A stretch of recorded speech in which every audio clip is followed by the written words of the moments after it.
Vamos dar um aplauso a Jesus Cristo, nosso Rei e Salvador. Aleluia.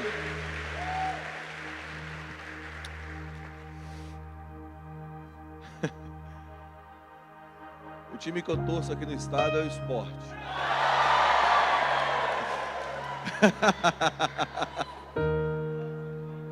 Eu sei que a gente tem uma rixa de 87.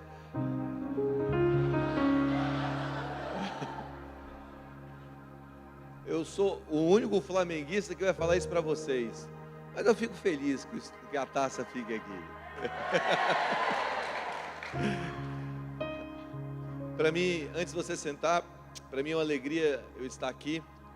Eu quero agradecer a Jesus e honrar tudo que vocês têm construído nessa cidade.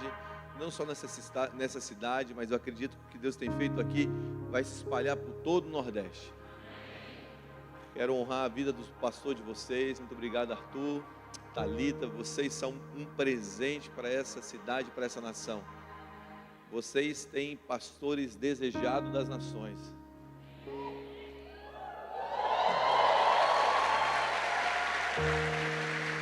E tem gente que a gente ama só de olhar, né? E Arthur foi um desses caras que eu encontrei aí na jornada da caminhada da vida. Minha primeira conversa com o Arthur, eu falei, não só eu, como minha esposa Mara, disse assim, ela disse para mim, amor, essa família é tão especial, eu senti um amor tão profundo por eles, então eu trago um abraço da minha família em Brasília. Eu sou casado há 16 anos com a mesma mulher.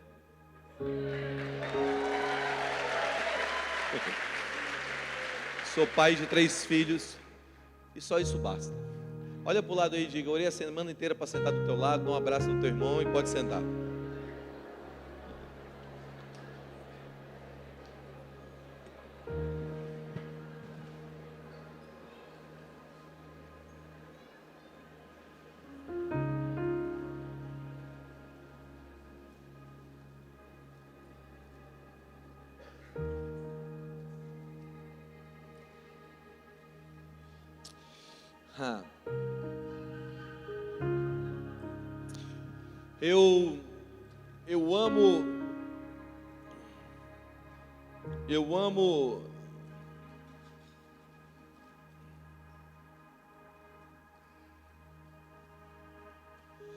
Eu amo encerrar essa jornada de carnaval em lugares onde nós temos família.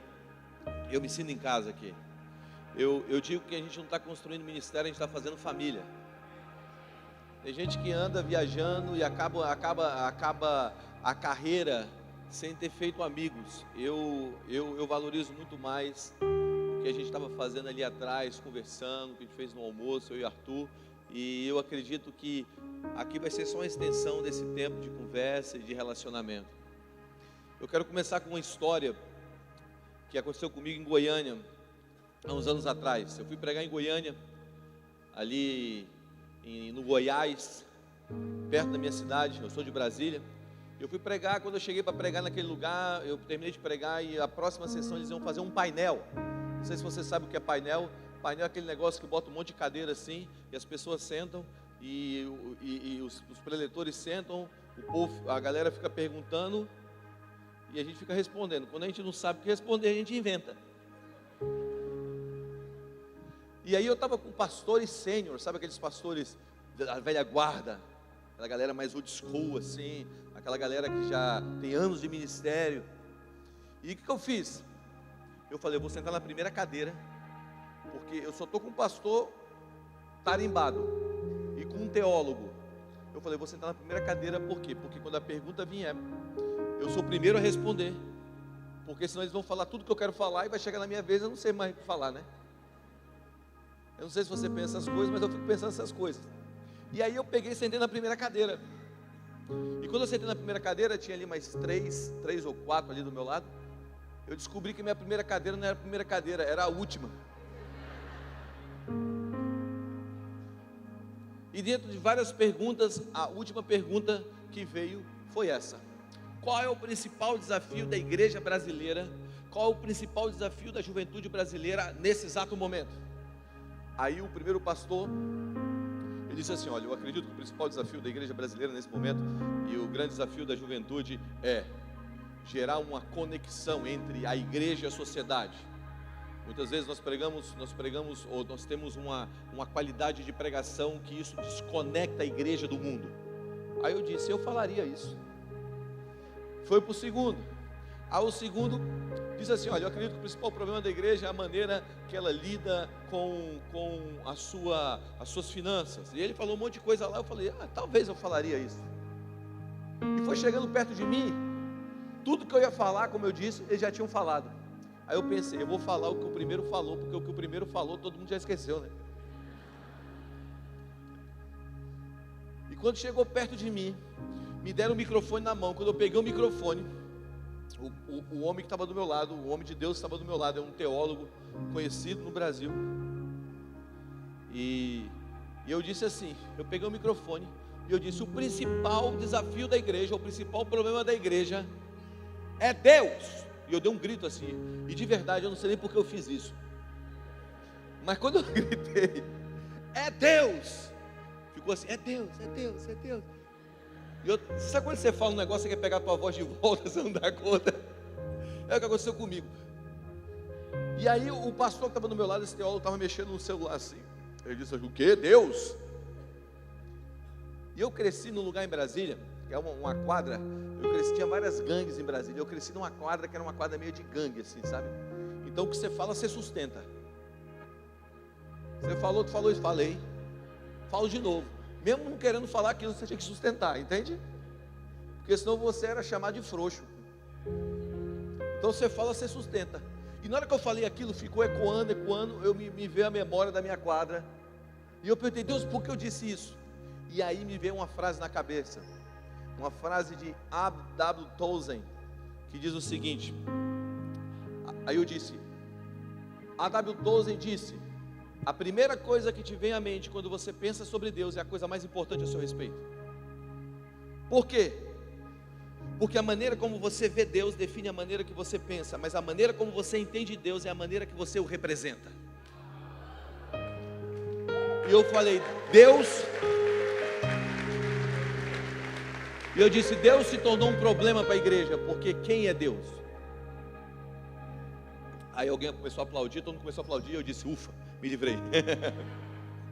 E aí eu entrei no carro, foram me levar para o hotel, e quando estavam me levando para o hotel, eu comecei a pensar sobre isso. Eu falei assim: Deus, aquele negócio, aquela fria que o Senhor me colocou hoje,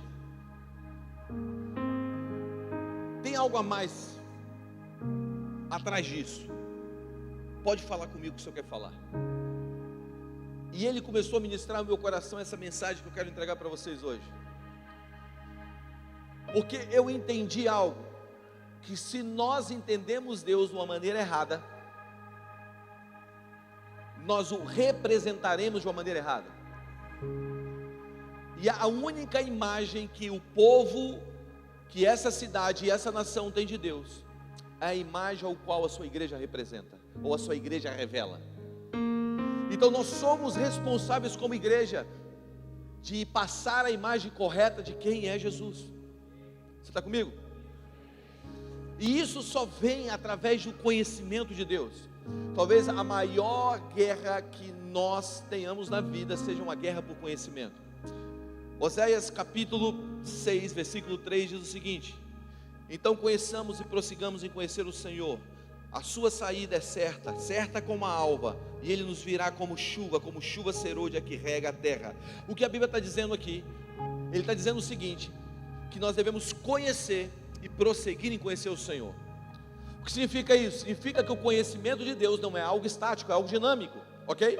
Sabe aquele encontro que você foi, talvez há um ano atrás, 6 meses atrás, ou na célula que você foi, você levantou a tua mão, entregou a tua vida a Jesus, ou talvez aqui num culto, e a igreja do amor é tão amorosa, fez aquela festa para você, você olhou para trás, você viu sua nova família da fé, você se celebrou com isso, aí você foi para o encontro, você foi batizado do Espírito Santo, você foi cheio de Deus, você teve uma experiência sobrenatural com o Senhor, e aquilo foi maravilhoso. Quantos lembram disso? Eu lembro do meu encontro com Jesus, quando eu entreguei meu coração para Jesus, eu lembro disso. Mas a Bíblia está dizendo o seguinte: que um encontro que leva a um conhecimento não é o fim da jornada. O conhecimento que você teve vai te levar a um novo nível de conhecimento, que vai te levar a um novo nível de conhecimento. A vida cristã é como você subir uma escada, ok? Você pisa num degrau, e quando você pisa num degrau, isso te levou a um nível de conhecimento de Deus. Mas ali não para, Deus tem um novo nível de conhecimento dele. Aí você pisa num novo degrau, que vai te levar a um novo nível de conhecimento. Então nós andaríamos de prosseguir em conhecer o Senhor. Muitas vezes a nossa vida se torna um museu, porque a gente fica lembrando do nosso último encontro com Ele lá atrás, em 1937, eu tive um encontro com Deus, de lá para cá, não, nunca mais. É maravilhoso aquele encontro de 37, mas Deus tem um encontro reservado para você em 2020, amém? Então o que eu quero propor para você é que nós devemos conhecer e prosseguir em conhecer o Senhor. Agora, a Bíblia também diz, em Oséias capítulo 4, versículo 6, o seguinte: o meu povo está sendo destruído porque lhe falta. O povo de Deus está sendo destruído porque lhe falta. A Bíblia não diz que o povo de Deus está sendo destruído por causa do diabo, apesar do diabo ser ruim. A Bíblia não diz que o povo de Deus está sendo destruído por causa do pecado, apesar do pecado ser ruim. Mas a Bíblia diz que o povo dele está sendo destruído porque lhe falta conhecimento. Então é a falta de conhecimento que leva à destruição. Fica comigo. O que eu quero propor para você é que Jesus, quando veio na terra, Ele tomou toda a autoridade no céu e na terra. Amém? Diga, toda autoridade é toda a autoridade. O que significa isso? Significa que se Jesus tomou toda a autoridade, alguém ficou sem nenhuma. Se as trevas perdeu a autoridade e Jesus tomou toda a autoridade no céu e na terra, como o diabo ainda age? Age porque o povo de Deus não tem o conhecimento que deveria ter para empurrar as trevas para fora da terra. A gente supervaloriza o poder das trevas, sabe? A gente fica bem assim, é porque o diabo agiu ali, é o diabo, pode até ser ele, mas quando Jesus é entronizado, todos os poderes precisam se dobrar. Agora, o que eu quero propor para você é que o diabo, ele governa através de ignorância. Você sabe que a palavra hebraica para escuridão, ou a palavra hebraica para ignorância é escuridão. O diabo é o príncipe das, então ele governa através de ignorância. Agora, a palavra hebraica, olha que louco isso. A palavra hebraica para luz é conhecimento. O que eu quero propor é que toda a área da nossa vida que não entrou no conhecimento está propícia a ser escravizada em trevas. Quando você entra na luz, quando nós entramos no reino de Deus, que é o reino da luz, agora o conhecimento de Deus entra em nós, e esse conhecimento expandido dentro de nós, nos leva agora a empurrar essas trevas, essa ignorância para fora.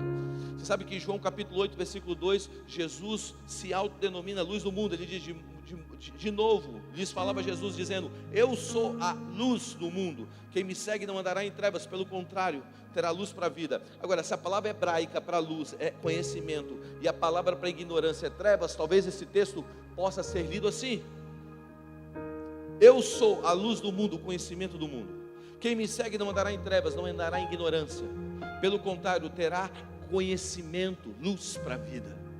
Quantos aqui querem ter luz para a vida? Quantos querem ter conhecimento para a vida?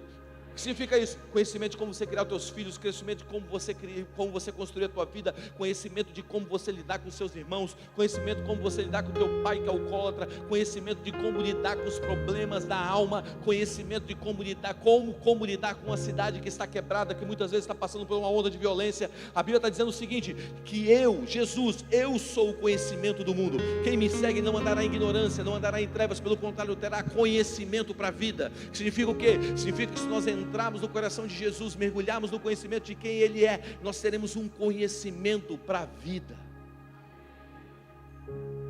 Eu amo isso, cara. Esse livro é capaz de nos dar conhecimento para tudo. Tudo. Então, o diabo só controla pela ignorância. Quando você lê Isaías capítulo 9, versículo 2, o texto diz assim: o povo que andava em trevas, andava em ignorância, viu grande luz, conhecimento, e sobre os habitantes das regiões da sombra da morte, resplandeceu a luz. Resplandeceu o conhecimento. Então a Bíblia está dizendo, Isaías, o profeta Isaías está declarando isso de uma maneira profética, que chegaria um dia que o conhecimento de Deus brilharia sobre a morte.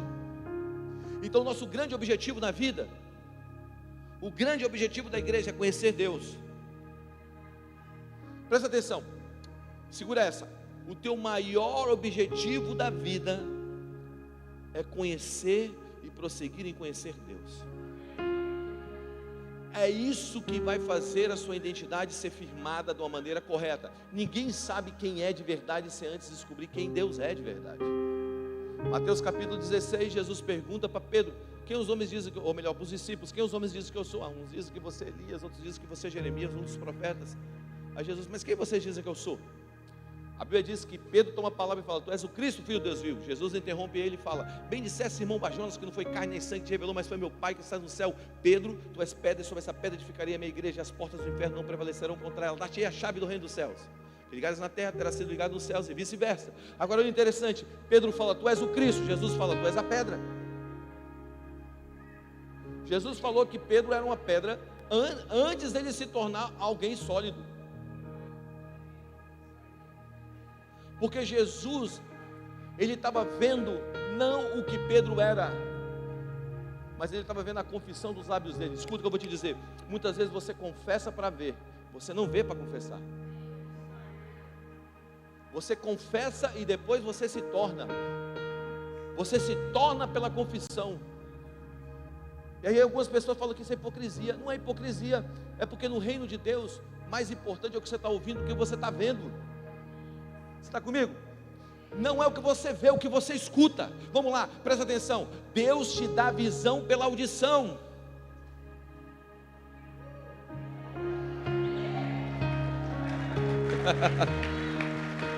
Eu vou repetir. No reino de Deus, Deus te dá visão pela audição. Cego no reino não é quem parou de enxergar, é quem parou de escutar. Porque você escuta e declara, depois você vê, você não vê para declarar. Porque quando Deus fala algo com você, na verdade Deus não está comunicando com você, Deus está criando. Porque tudo que Deus fala se faz. Eu amo isso. Olha que legal isso aqui. Quantos aqui tem uma palavra para o seu futuro? Ok, eu também tenho várias palavras para o meu futuro. Muitas delas nem chegaram nem perto de concretizar ainda. É porque Deus é exagerado, né? Se você não conhece Deus exagerado, é porque você não conheceu Deus de verdade. Porque Deus é exagerado, gente. Deus promete coisa que a gente nunca consegue viver sozinho. Deus vira para Abraão, para Sara, estéril, e fala assim: vamos ter pai de nações. Mas como? Eu não consigo ter um filho, como é que eu vou ter uma nação? Eu amo isso, por quê? Porque o que Deus estava fazendo? Deus estava dando visão pela audição. E o que Deus faz? Deus fala. E quando Deus fala, na verdade Ele não está comunicando com você algo que Ele quer fazer, Ele está criando. Disse Deus: haja luz e houve luz. Disse Deus: haja separação entre as águas e a terra seca. O que aconteceu? Assim se fez. Então quando Deus fala, Deus não está comunicando, Deus está criando. Então se você tem uma palavra para o teu futuro, e Deus falou algo sobre o seu futuro, o teu futuro já foi criado. O que significa? Significa que ele não é mais tempo, ele é lugar.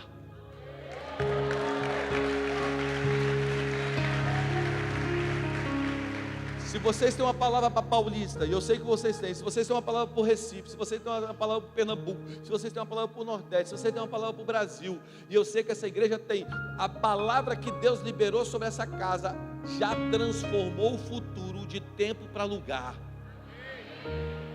O que significa? Significa que é uma questão de dias para se concretizar. Talvez um pouco mais, talvez um pouco menos. Mas o que eu quero propor é que já foi criado. É mais ou menos assim: você pega e bota aqui Recife, João Pessoa. Você está indo para João Pessoa seguindo o GPS, ok? Você bota aqui no GPS, Recife, João Pessoa, você está indo. Você erra o caminho, o que o GPS faz? Recalculando, ele recalcula o tempo, não o destino. Quando você está indo para o teu destino, você erra o caminho, o tempo é recalculado, o destino continua o mesmo. É o mesmo, porque Deus não é homem para mentir, nem filho do homem para se arrepender daquilo que Ele falou para você. É assim. assim que funciona a vida. Vamos lá, aperta o cinto, sabe por quê? Porque Deus está te empurrando para os dias mais gloriosos da tua vida. Deus está empurrando você para os dias mais poderosos da tua vida. O Brasil entrou no destino dele. Se você é brasileiro, você entrou junto. E se você não é, você já é filho da terra. Entra junto também. Vamos todo mundo junto. Partiu avivamento e reforma. Agora, o que eu quero propor para você é que quando a gente está entrando no conhecimento de Deus, muitas vezes esse conhecimento não vem pelo sentido de ver, mas vem pela lógica do ouvir. Então volto a repetir, Deus vai te dar visão pela audição. E fé muitas vezes, para entender o que Deus tem, não é ouvir com clareza muitas vezes, mas começa com calar as outras vozes. Tem hora que você tem que calar as outras vozes. Qual voz?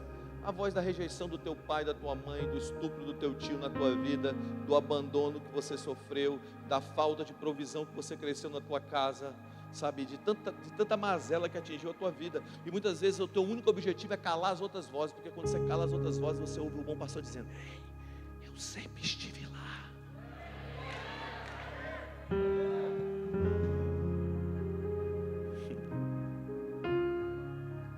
Está comigo? Então, o nosso grande objetivo então é conhecer Deus. É conhecer Deus. Porque o conhecimento de Deus vai trazer o conhecimento para a vida. Amém? Agora, a pergunta é, eu entendi agora, Guga, eu entendi que o meu grande objetivo de vida é conhecimento. Conhecimento de Deus. Agora, como eu conheço Deus? A pergunta muda. Como eu conheço Deus?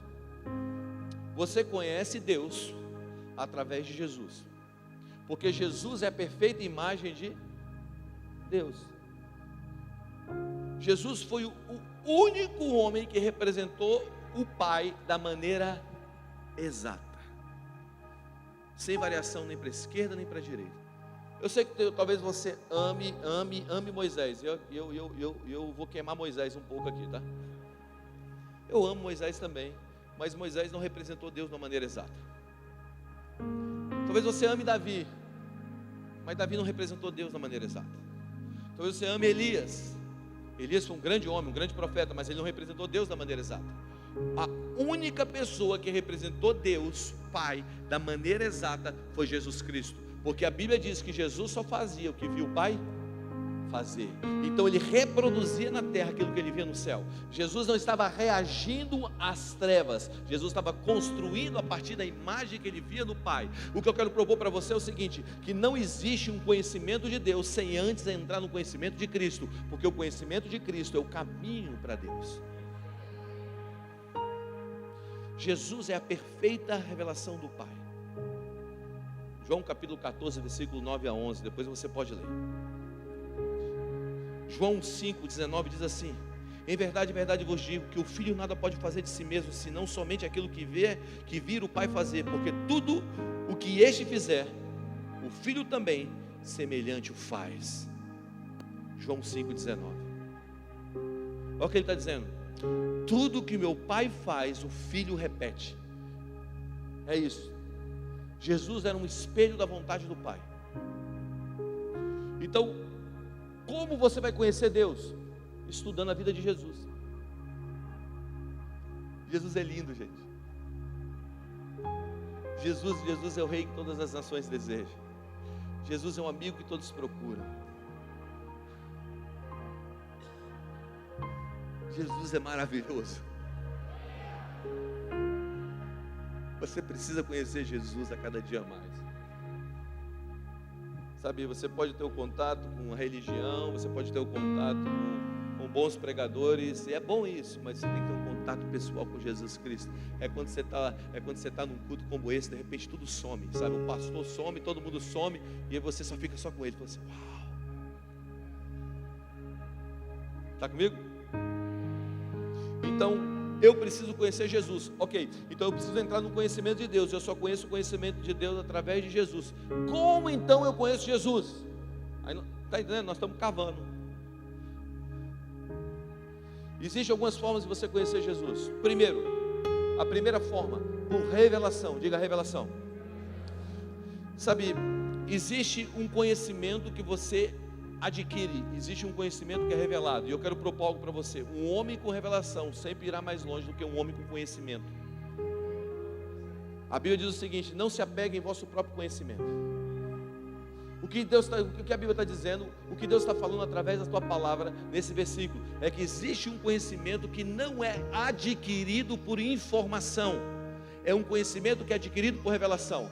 Sabe, você pode ouvir uma palavra abençoada, ungida, você pode ser ministrado, você pode botar um podcast e ouvir, mas existe algo que essa palavra precisa se revelar dentro de você, para que isso acenda. Eu vou te dar um exemplo. Hoje fazia muito tempo que não acontecia isso comigo. Hoje eu tinha uma visão clara, hoje, pousando em Recife. E foi uma visão muito simples, mas que mudou minha perspectiva. Eu estou ruminando esse negócio dentro de mim, desde quando eu pousei aqui. Quando eu estava pousando, eu estava meio sonolento, estava acordando, e eu tive uma visão. A visão era da luz, de uma luz, vindo sobre as trevas de uma cidade, empurrando as trevas para fora. Foi só isso. Mas isso foi tão forte dentro de mim que o meu entendimento de luz mudou. Parece simples, mas quando você tem um contato com uma revelação, a informação de você entender que Deus é luz. Por isso eu estou pregando essa mensagem de luz hoje. Eu mudei minha mensagem. A verdade de você entender o que é luz muda dentro de você. Vou te dar um exemplo. Sabe quando Deus fez o homem? A Bíblia fala que Deus então está lá no Éden e diz: façamos o homem a nossa imagem e semelhança. Olha que interessante isso. Quando Deus foi fazer os peixes, Ele falou as águas, que as águas produzam peixes. Lê lá o texto. Quando Ele vai fazer as árvores, Ele fala a terra, que a terra produz a relva. Os animais também, está escrito lá em Gênesis. Então o elemento de origem das plantas é a terra. O elemento de origem dos peixes é Ele falou as águas. Agora, se você tirar um peixe da água, o que acontece? Se você tirar uma árvore da terra, porque o elemento de origem deles é a terra. Agora, quando Deus vai fazer o homem, Ele não fala a terra nem as águas. Ele fala com quem? Com Ele mesmo.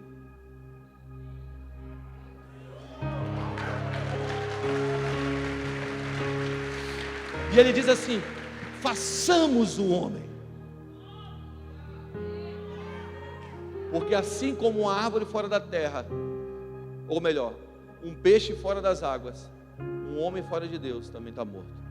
O teu corpo veio da terra, mas o teu espírito veio de Deus. Está comigo?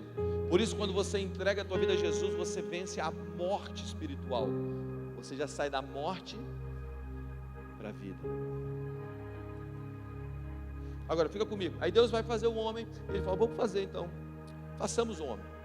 Eu falo que Deus faz lá aquela mão ali. Ele faz aquele desenho na terra.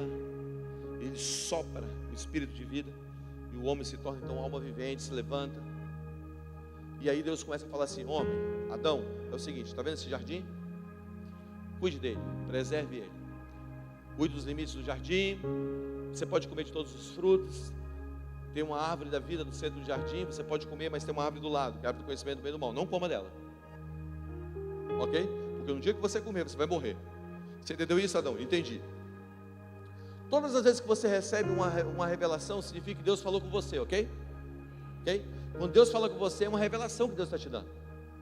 Então Deus estava dando uma revelação para Adão de como ele deveria viver a vida. E agora Adão andava com aquela revelação. Um dia Adão está andando no Éden, está lá sozinho andando no Éden, ele está vendo cavalo com égua, macaco com macaca, girafa macho com girafa fêmea. E ele disse: ó céus, ó terra, ó vida. E eu? E aí Deus disse: não é bom que o homem seja só. E Deus adormece o homem, tira a costela do homem. Vocês conhecem a história? O que Deus tirou dentro do homem? Diga: Deus tirou toda a parte feminina do homem. Eu sei que isso parece ser estranho, mas Deus tirou toda a parte feminina. Diga: Deus tirou toda a parte feminina. Todos os homens digam: Deus tirou toda a parte feminina. Você já entendeu, tá? E aí Deus pegou, fez a mulher. Você não tem nenhuma parte feminina em você mais, amém, irmão? Seja homem como sua mãe não é.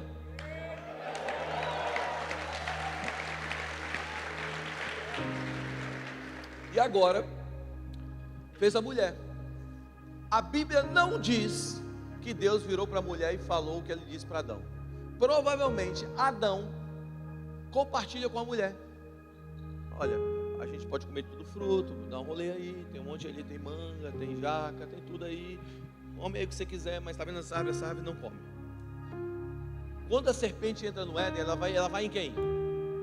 Vai na mulher, ok? Olha que interessante isso aqui. Adão compartilha a mensagem, mas Adão recebeu a mensagem. Todas as vezes que você ouve uma mensagem e essa mensagem não passa pelo filtro do Espírito, se torna uma revelação, é apenas uma informação. Você se torna mais vulnerável.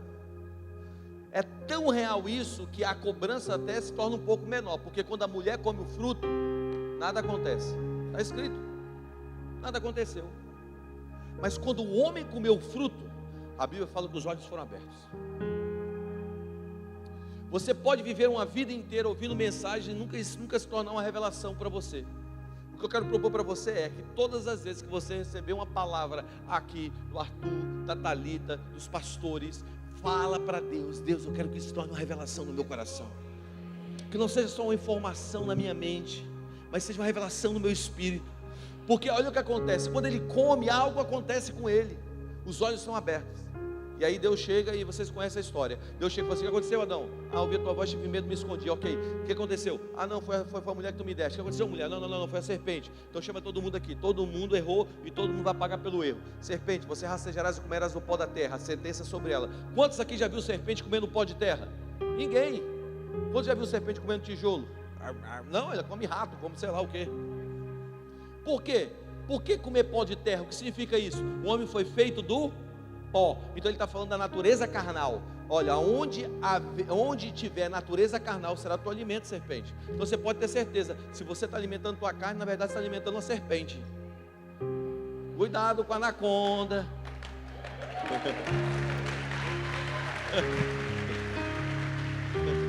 E aí ele diz o seguinte para a mulher: por causa do teu pecado, as dores, você receberá dores sobre o seu corpo. Que é a pior sentença para a mulher do que o corpo dela, né? Agora quando ele vira para o homem, olha o que ele diz para o homem: por isso você tem que ter responsabilidade com a revelação que você recebe. Por causa do teu pecado, a terra foi ferida por maldição. Ela vai produzir espinhos, abrolhos. Você conhece a história. Agora olha que interessante, o primeiro Adão produziu espinhos. O último Adão, Jesus Cristo, tomou uma coroa. Porque espinhos fala sinal de maldição. O primeiro produziu, o último tirou. Agora, aonde eu quero chegar? Eu quero chegar no simples fato em que o conhecimento por informação não te leva a uma sustentabilidade. Hoje nós vivemos uma geração de informação. A informação vindo, a informação vindo, a informação vindo. Sabe que levou 500 anos de Jesus até Leonardo da Vinci para o conhecimento humano dobrar. Depois o conhecimento começou a dobrar a cada 100 anos. Depois começou a dobrar a cada 50 anos. Com a invenção do computador, o conhecimento humano começou a dobrar a cada 1 ano. E agora dizem que o conhecimento humano dobra a cada 3 meses. 3 meses o conhecimento humano dobra. Então nós vivemos numa geração cheia de informação, mas essa informação, escuta o que eu vou te dizer, essa informação, a informação que você recebe precisa virar uma revelação na tua vida, ok? Então a primeira coisa que você precisa entender é que o conhecimento de Jesus vem por revelação. Não é uma informação, as coisas do Espírito se discernem pelo Espírito, e é o Espírito que ministra ao teu Espírito, e o nome disso é revelação, que agora traz você de um reino das trevas, do império das trevas, para o reino do Filho do Amor. Quando você entende isso de verdade, fala: nasci de novo. E aí você começa a perceber que algumas coisas não fazem mais parte da tua vida. Não porque o pastor diz para você não fazer, é porque você sabe que aquilo ali não é da tua natureza. Eu tenho um menino na igreja, ele virou para mim e falou assim: Guga, eu me converti aqui, mas eu sou não consigo parar de ter relação sexual, sou um ninfomaníaco. Eu não consigo, cara, eu não consigo. Eu estou vindo aqui alguns meses e eu não consigo superar isso. O que eu faço? Eu falei, continua vindo. Aí ele disse, mas eu quero ser liberto disso, cara. Eu falei, não, tudo bem, continua vindo. E ele veio, continuou vindo na igreja, continuou vindo nas reuniões, continuou indo nos grupos pequenos. Aí ele olhava para mim e dizia assim, não estou conseguindo. Eu botava o pessoal para orar por ele, eu orava por ele, punha as mãos sobre ele. Passado alguns meses, ele falou assim para mim, tem 1 mês que eu estou limpo. Legal. Depois ele virava para mim, tem 3 meses que eu estou limpo. 9 meses que eu estou zerado. Venci, Guga. Aí depois de 1 ano ele virou para mim e falou assim, quase 1 ano ele disse para mim, Guga, caí. Esse negócio não é para mim, não quero mais ficar aqui, eu caí. Não é, essa vida não é para mim, eu não consigo me livrar desse negócio, esse negócio acompanha a minha vida. Aí eu falei assim, não, senta aqui, deixa eu conversar com você. Eu quero te fazer uma única pergunta antes de você desistir. Uma só. Aí ele, pode, manda. Eu disse para ele, como você se sentia há 1 ano atrás, quando você tinha essas práticas constantes? Não tinha nada. Vai lá, fazia, ia embora para casa, beleza. Eu perguntei para ele, como é que você se sente hoje? Quando você praticou, eu me senti mal. Aí eu disse, bem-vindo ao novo nascimento.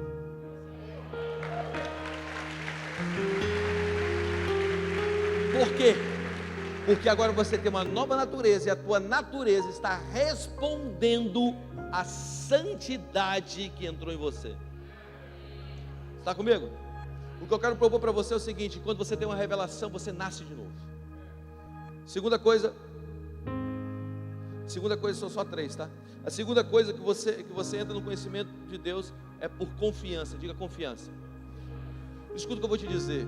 Você não conhece o Senhor de verdade se você não entrar num nível de confiança. Jesus, Ele vai requerer de você confiança. Quando você não conseguir ver as mãos de Deus, confie no coração dEle. A Bíblia diz em Provérbios capítulo 3, versículo 5, confie no Senhor teu Deus de todo o seu coração e não se apoie em seu próprio entendimento. Confiar no coração de Deus é reduzir o seu entendimento quando você não compreende o momento. Vamos lá, reduz o seu entendimento quando você não compreende o momento. Você precisa entender a natureza de Deus, senão você vai negar a Ele na hora em que você estiver prestes a um novo rompimento, porque antes de um rompimento vem uma pressão. Nossa reação a dores e desafios determina grande parte do destino que nós vamos ter. Eu aprendi algo em Deus. Isso que eu aprendi mudou a minha vida. A Bíblia diz o seguinte, que a glória de Deus, a glória dos reis é desvendar as coisas, a glória do rei é esconder as coisas. Então muitas vezes Deus esconde as coisas para que você descubra elas. E a caminhada com Deus é uma caminhada de conhecimento e não conhecimento. Tem hora que você entende, tem hora que você confia. E quando você confia, quando você não entende, a Bíblia é muito clara sobre isso. O que eu quero propor que é mais ou menos assim, ó. Eu descobri isso em Deus. Vem, me ajuda aqui. Vem mais alguém aqui.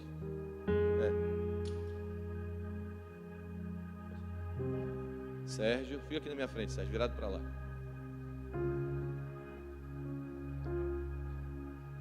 Sérgio e o Marcos, ok? Fica aqui, Marcos. Ok. Eu descobri que a caminhada com Deus é mais ou menos assim. Essa é uma caminhada de conhecimento de Deus.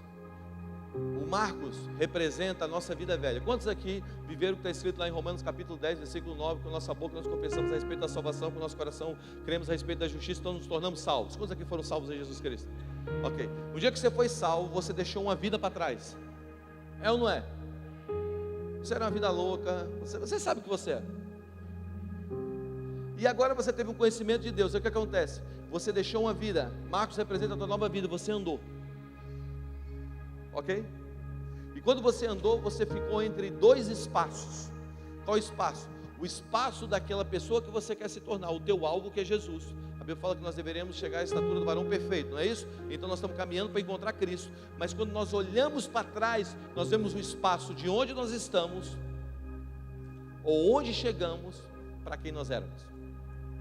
Esse espaço gera um nível de conhecimento de Deus chamado graça. Cara, olha quem eu era, olha quem eu me tornei. Não é assim? Não é assim? E essa graça, que é esse favor imerecido, te tirou de uma vida velha. Agora, você continua andando para um conhecimento de Cristo, para um novo conhecimento do Senhor, ok? Porque é o conhecimento que transforma. E quando você se aproxima dele, eu observei algo: não passa para frente. Que Deus não passa para frente. Escuta o que eu vou te dizer. Eu tenho observado que todas as vezes que eu me aproximo de Deus, Deus não passa para frente. Para quê? Para que Ele provocar um novo espaço para um novo nível de conhecimento. E é aqui que se diferem os homens dos meninos. Por quê? Porque muitas vezes a gente fica falando bem assim: Deus, porque o Senhor sumiu? Não é que Ele sumiu, é que Ele abriu espaço para um novo nível de conhecimento. Aí você diz: Deus, por que o Senhor não apareceu? É porque Ele quer que você se aproxime dele de novo. E quando você se aproxima, Ele dá um passo para frente. Porque é conhecimento, espaço, novo conhecimento. Espaço, novo conhecimento. E você vai andando assim com Deus. Deus sempre vai provocando um espaço para um novo nível de conhecimento. O que eu quero propor para você é simples. Que Deus tem uma revelação dele nos montes, mas Deus tem uma revelação de quem Ele é nos vales. Você já conheceu Deus na abundância, mas você já conheceu Deus na provisão? Talvez você já conheceu Deus na provisão diária, mas agora você já conheceu Deus na abundância? Vocês têm uma história nessa casa. Quando os seus pastores perderam seu primeiro bebê. Conhecer Deus no vale é diferente de conhecer Deus no monte. E muitas vezes Deus dá um passo para frente só para você conhecer um novo nível dele, de quem Ele é. Está comigo? E nesse lugar, só a confiança nele, e muitas vezes não é o entendimento, só a confiança vai te levar para um novo nível.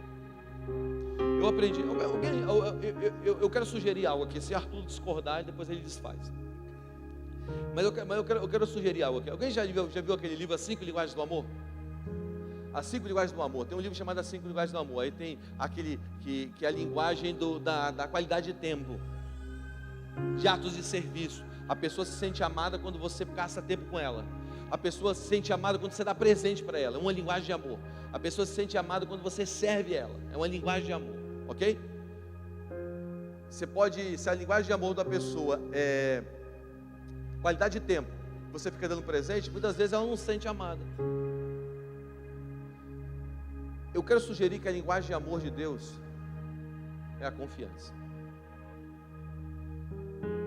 É só uma sugestão. Que quando você confia nele, isso provoca sentimentos nele. Meu garoto, olha meu garoto, ele está passando ali um perrengue, olha lá, ele está confiando em mim. Ele está tendo tudo e ele continua confiando em mim, ele não continua confiando nas riquezas. Ele tem todo o favor para mover pela influência e ele continua orando e dizendo: Senhor, eu quero depender de Ti. Você está aí? Terceiro e último.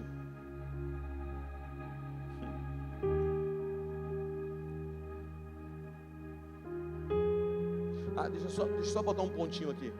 Esse é o conhecimento que vem pela confiança. Agora tem o conhecimento que vem pela graça, que é o buraco que fica para trás. Então são dois níveis: aquele espaço de quem você era e quem você se tornou, e aquele espaço que você está se movendo. E eu quero falar só isso. Eu não vou falar o próximo ponto, eu vou terminar nesse negócio da graça, porque eu sinto que eu já fui demais.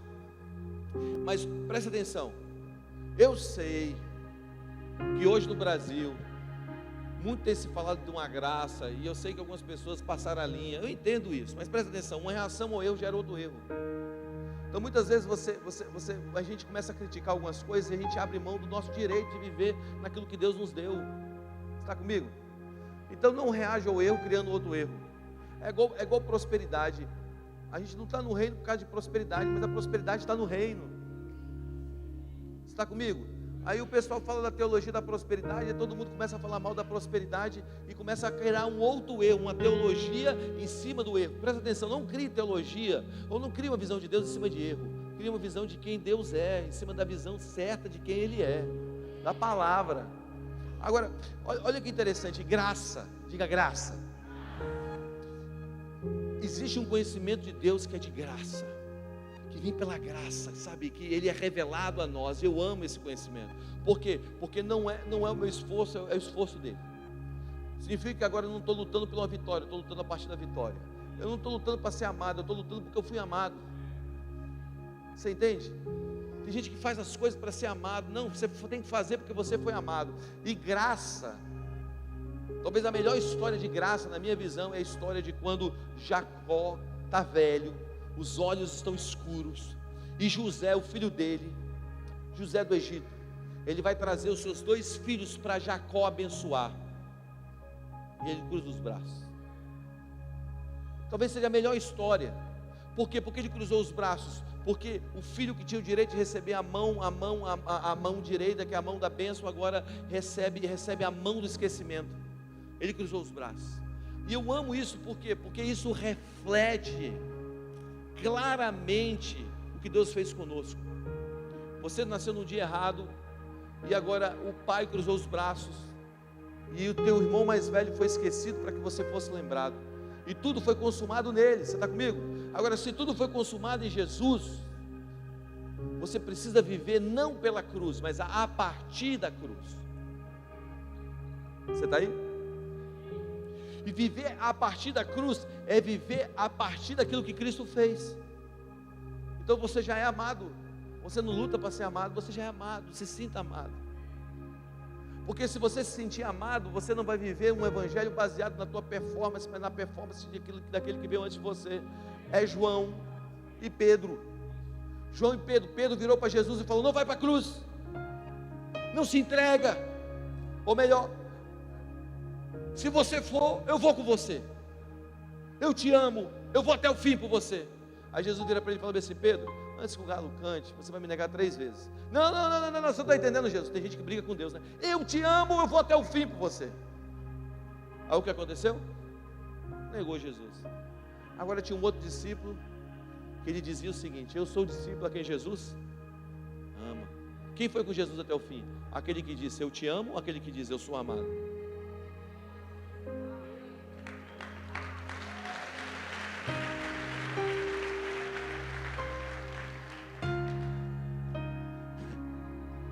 Você não sustenta a tua vida cristã dizendo o tanto que você o ama.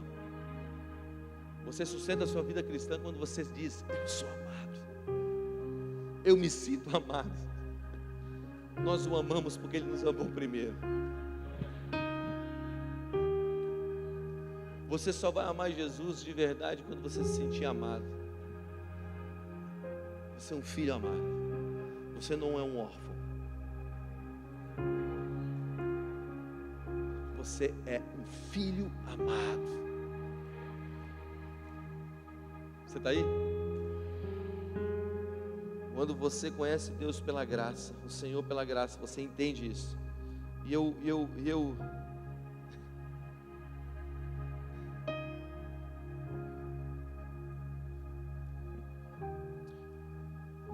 deixa eu falar o último logo. O terceiro nível e o último é pela fé na palavra. Diga: eu conheço Jesus pela fé na palavra, por crer na palavra. Escute, no caminho de Emaús, em Lucas capítulo 24, versículo 13, nós contamos uma história, que Jesus ressuscita dos mortos, ele começa a andar, e quando ele começa a andar com alguns discípulos que estavam indo para Emaús. Você lembra disso? Ele entra no meio daquela caminhada, junto com os discípulos, ele começa a andar com eles, e ele pergunta: ei, o que está acontecendo aí na região? Como é que vocês estão? Aí os discípulos começam a dizer: olha, você é um forasteiro, você não sabe o que aconteceu? O homem que era o profeta, o mestre, o cara que era o bambambam, morreu. Olha o que Jesus faz. Jesus vira para ele e fala assim: mas não estava escrito? O que Jesus começa a fazer? Jesus começa a citar a palavra para eles. Jesus está dizendo o seguinte: mas não está escrito. ele pega os textos do Antigo Testamento e começa a pegar todos os textos messiânicos da sua morte e da sua ressurreição e começa a jogar. Lê o texto para você ver. Sabe o que Jesus estava querendo dizer? Se vocês não acreditam na palavra escrita, quando a palavra revelada estiver andando com vocês, vocês não vão reconhecê-la. O problema é que você precisa crer antes de viver. Isso aqui é verdade. Você conhece Jesus quando você crê antes de viver. E o que eu quero propor para você, que Deus vai trazer um batismo de fé sobre vocês hoje. E esse batismo de fé que Jesus está trazendo sobre vocês nessa noite, isso vai levantar cada um de vocês aqui para ter um nível de conhecimento de Deus tão profundo, gente. Se prepara. Olha o que vai acontecer com a tua vida. Eu falo isso como um profeta nessa hora. Você vai começar a ter encontros de Jesus dirigindo o teu carro. Você vai começar a ter encontros com Jesus no ônibus. Você vai começar a ter encontros de Jesus com Jesus quando você estiver fazendo a comida em casa. Você vai começar a ter encontros de Jesus quando você estiver no meio de uma aula na tua universidade. Se prepara, porque a temporada de encontros sobrenaturais com Jesus está aberta. Você vai começar a experimentar tanta vida de Deus. Se prepara que você vai se apaixonar por Jesus de uma maneira tão louca que você vai chegar e vai dizer assim: Senhor, eu quero Paulista inteira para Jesus. Eu quero que todo mundo conheça quem é o Senhor. Por quê? Porque agora você está conhecendo e prosseguindo em conhecer o Senhor. Sabe qual é o final dessa história? O final dessa história é você dizer: me manda para lugares escuros. Senhor, eu não tenho minha vida preciosa por mim mesmo. Para onde eu irei se só tu tens as palavras de vida eterna? Você vai ser tão apaixonado por Ele que esse mundo, os valores desse mundo, as riquezas desse mundo, tudo vai perder o valor. Você vai vender o campo pela pedra de grande valor. Escuta o que eu estou dizendo. Você vai chorar de paixão por Ele. Você vai dizer, quando você estiver chorando de paixão por Ele, Ele vai começar a colocar no teu coração aquilo que Ele é apaixonado, pelas pessoas quebradas, doentes.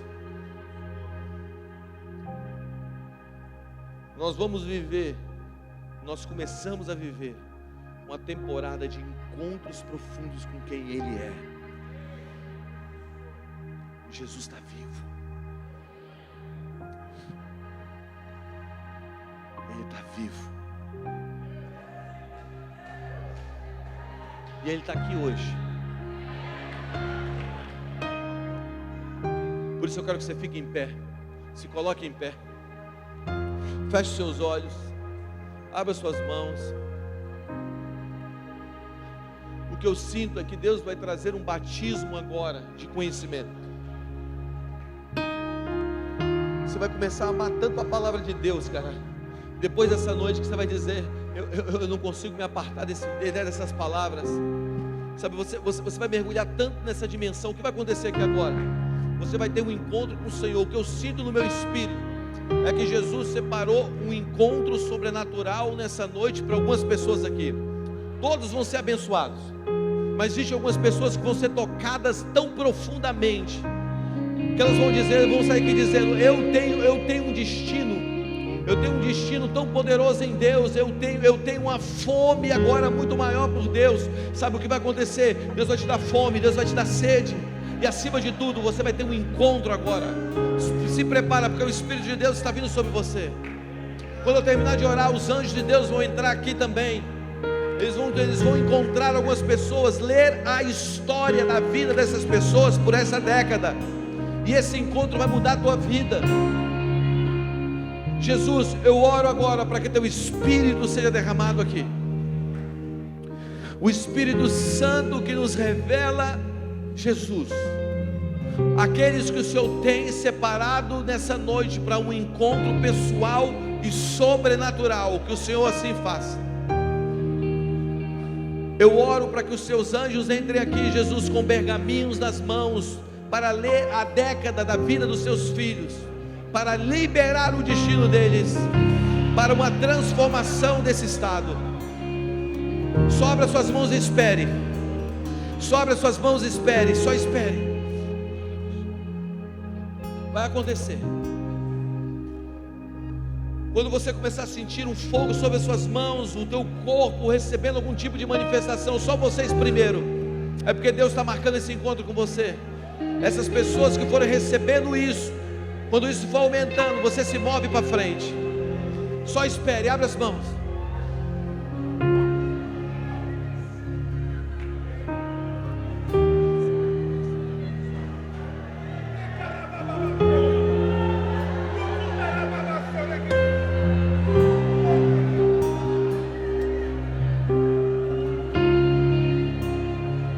começando mais.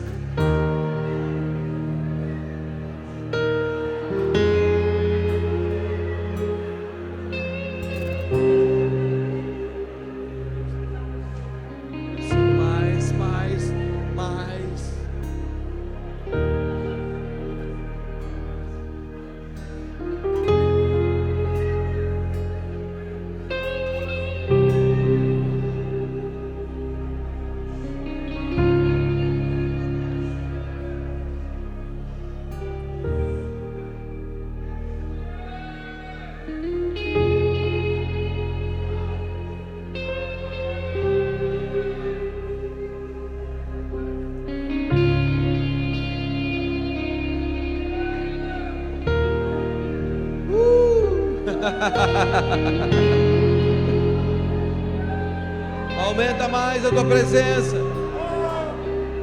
É agora, Espírito Santo, nós te chamamos, venha sobre nós. Está começando, seja cheio do Espírito de Deus, seja cheio da glória de Deus, seja cheio da presença de Deus. Os sinais irão acompanhar a tua vida. Se você está sentindo uma dessas manifestações no seu corpo, comece a se mover para frente.